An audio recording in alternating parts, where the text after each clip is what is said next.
O governo federal vai usar recursos da reserva orçamentária para desbloquear parte do dinheiro da educação. A verba havia sido cortada pelo Planalto. A medida foi anunciada hoje após os protestos em todo o Brasil. Para analisar o cenário político brasileiro, dentro deste contexto, nós contamos com a presença do professor do curso de Direito da UBRA, professor Moisés Pinto Neto, e com o cientista político e professor da PUC, Cláudio Preza Júnior. Sejam bem-vindos. Bom, nesse contexto que acabamos de citar, especialmente com as manifestações que ocorreram recentemente, tendem a continuar essas manifestações, na opinião de vocês? A questão da educação estanca um pouco dessas manifestações, ou elas vão além da pauta da educação e fazer um movimento de grande proporção a partir, como a gente acompanhou em 2013, uma demanda que levou a outra? Esse movimento pode aumentar na concepção de vocês e pressionar ainda mais o governo? Vou começar com o professor Preza, depois o professor Moisés. Bom, boa noite. Eu vejo que a questão das manifestações, tanto de um lado do espectro político, ideológico, tanto à direita ou à esquerda, e 2013 foi ontem, né? Nós estamos em 2019, mas em todo o mundo, mesmo as manifestações que a França, desde 68, né, que teve as grandes manifestações de 1968 que mudaram a história da humanidade, eu vejo um período de retração, né? A gente está passando por profundas mudanças. Nós tivemos, por exemplo, uma mudança em 2017 da legislação trabalhista, tá? Para o bem ou para o mal, e nós não vimos manifestações de nenhum dos dois blocos, nem do bloco que poderia apoiar, muito menos que se esperaria como uma análise política, que os sindicatos, por exemplo, a contribuição sindical, ela deixou de ser obrigatória e nós não vimos grandes manifestações. Existe uma ou outra convocação de greve geral que eu percebi, mas ninguém levou a sério. Então vejo que é um momento de muita desestruturação, de muita incerteza, e realmente fazer análise nesse período agora é bastante difícil.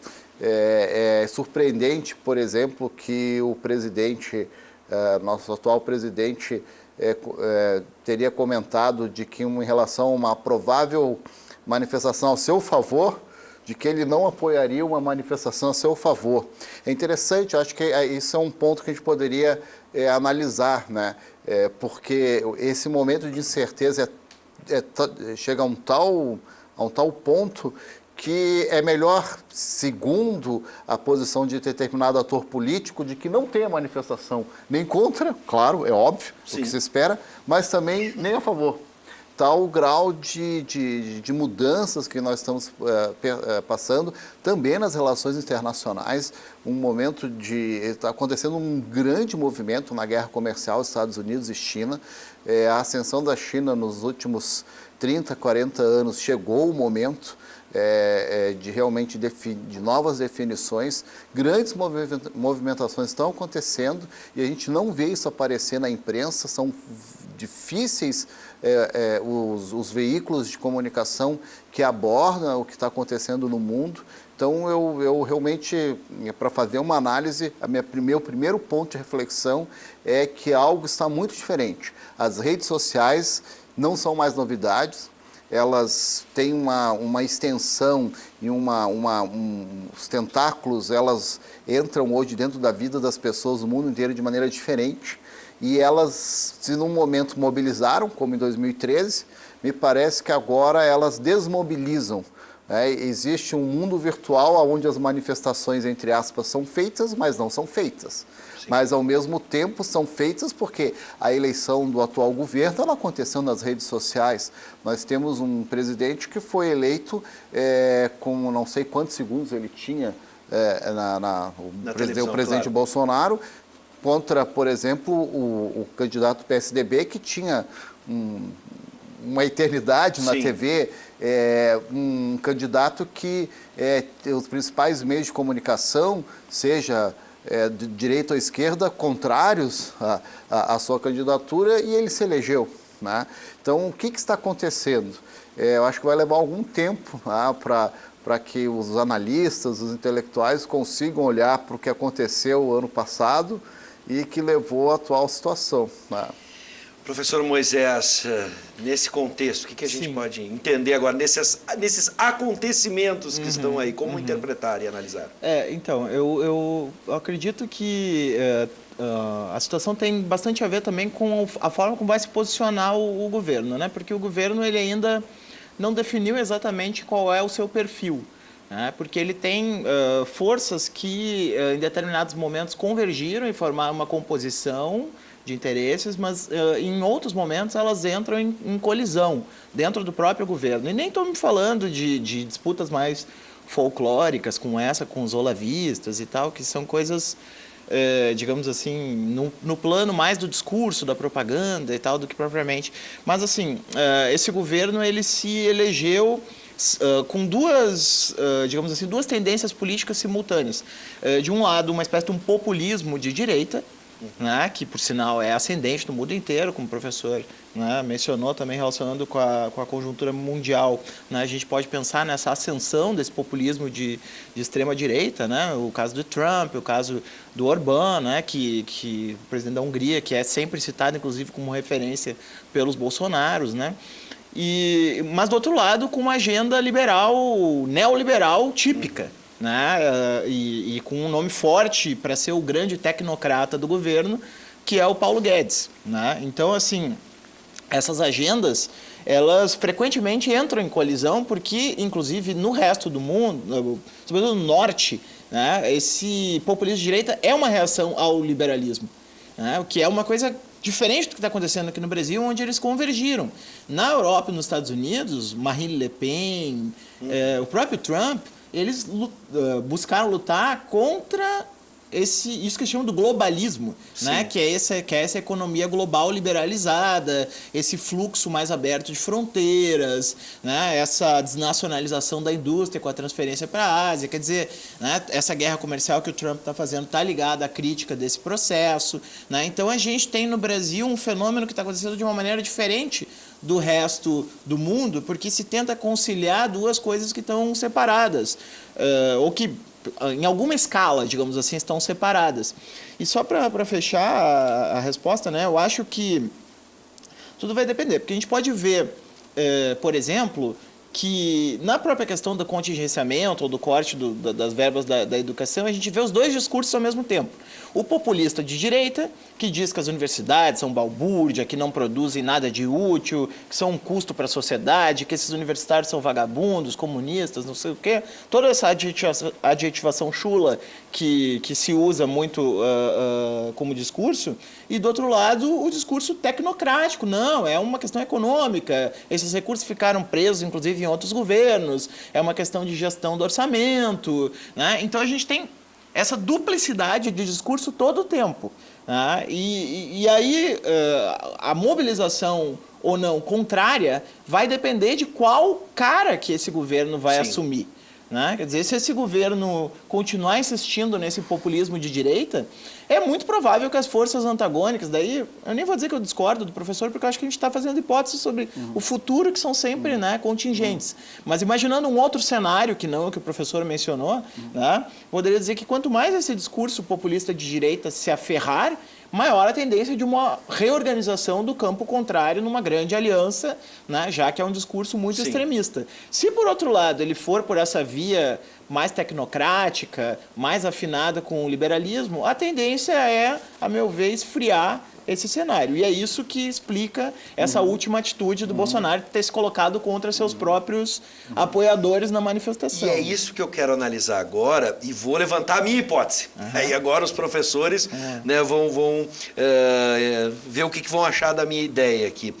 Olhando as duas falas, especialmente agora no final, quando o professor Moisés diz que temos diferentes alianças dentro do governo, não há uma união. Me parece que em determinadas pastas há uma união e outras não. Citaste agora, né, na questão com a educação, a gente viu essa união do tecnocrata com as questões morais ou aliadas à pauta da extrema-direita. Agora, quando vai para o campo econômico, por exemplo, aí me lembro do impasse entre um neoliberal que quer desonerar o Estado todo, né, e aí vai ter que incluir os militares, E aí vejo as posições daqueles que defendem e têm uma simpatia maior com a classe militar. E há essa proteção. Nessa tentativa, o governo está tentando se organizar para um protesto a favor de si. O líder diz que não quer, mas os apoiadores apoio, querem fazer, até para responder às manifestações do outro campo, que recentemente sobre a educação. Como é que vocês avaliam? Vai ter que ser uma união... Antes de juntar todo mundo, por exemplo, em uma praça, vai ter que dizer, ó, nós estamos juntos aqui por essas pautas. Tais outras pautas não vamos falar, porque daí é divergência. Como é que eles vão se organizar agora, aqueles que são a favor do governo, em uma possível manifestação? O cenário da ciência política americana pode ser utilizado aqui, de certa forma, como uma analogia. O que os americanos chamam de liberal é um pouco diferente do que nós chamaríamos de liberal, né? Nós temos uma posição ainda... Eu vou falar um pouco, muitos não concordariam, mas é um pouco periférica. Tá? Então, o discurso nos Estados Unidos me parece bem claro, entre um discurso conservador, protecionista, e um discurso liberal, voltado para a globalização, para o fluxo de capitais, para o fluxo de pessoas, para o fluxo de tecnologia. Esse discurso está bem posto. Numa nação, entre aspas, periférica como o Brasil, isso não fica muito claro. E me parece que esse governo justamente se insere nisso. Tá? E aí eu concordo com o professor de que, dependendo para onde for, realmente a reação será uma ou outra. Mas eu tenho uma terceira hipótese, que é justamente a do pêndulo parado. E a do pêndulo parado, da inércia, o risco é simplesmente de o governo, e eu acho que esse é um risco que deve ser medido, simplesmente cair em algum momento, porque não toma nenhuma decisão por causa dos custos, porque se pendular para um lado terá um custo, se pendular para o outro terá outro custo. Esse acordo que você diz que tem que botar em pauta, ele é praticamente inviável. Em um determinado momento, isso tem que se decidir. Mas há uma terceira opção, que é não se decidir. Se não se decidir, aí eu lembro aquele evento que entrou para a história da humanidade, que foi durante a campanha de Bill Clinton, quando um assessor saiu lá, uma gravação, em que ele vira para o outro e diz, estúpido, é economia. Que no final das contas, as pessoas aguentam essas mise-en-scène, essas encenações daqui, de lá, de questões de política de costumes. As pessoas ficam preocupadas, obviamente, com a previdência, ficam preocupadas com as questões, enfim, dos direitos sociais, mas no final das contas as pessoas vão se cansar. E no determinado momento as pessoas vão dizer, mas só um pouquinho, cadê o crescimento econômico? Sim. Mas cadê? Nós corremos um risco em determinado momento de ter uma estagnação, de repente. Ou seja, voltando à década de 80, o que é, e as pessoas ficarão insatisfeitas. E a insatisfação não será nem de esquerda, nem de direita, a insatisfação será de que eu não tenho emprego, a insatisfação será de que eu não tenho renda, a satisfação é de que as pessoas, as cenas apavorantes em São Paulo, no centro de São Paulo, por essa hora mais ou menos, mais um pouco, os moradores de rua se organizam e fecham certas ruas no centro de São Paulo para que eles possam dormir coletivamente. Não quero destacar só uma questão social, Sim. que evidentemente mas é uma questão econômica. As pessoas não terão, e quando faltar realmente, não há nenhuma alternativa econômica, aí veio o Clinton, o assessor dele, estúpido, é a economia. Inevitavelmente, um governo, seja de direita ou de esquerda, se não conseguir fazer isso, a gente sabe qual é a história recente do Brasil.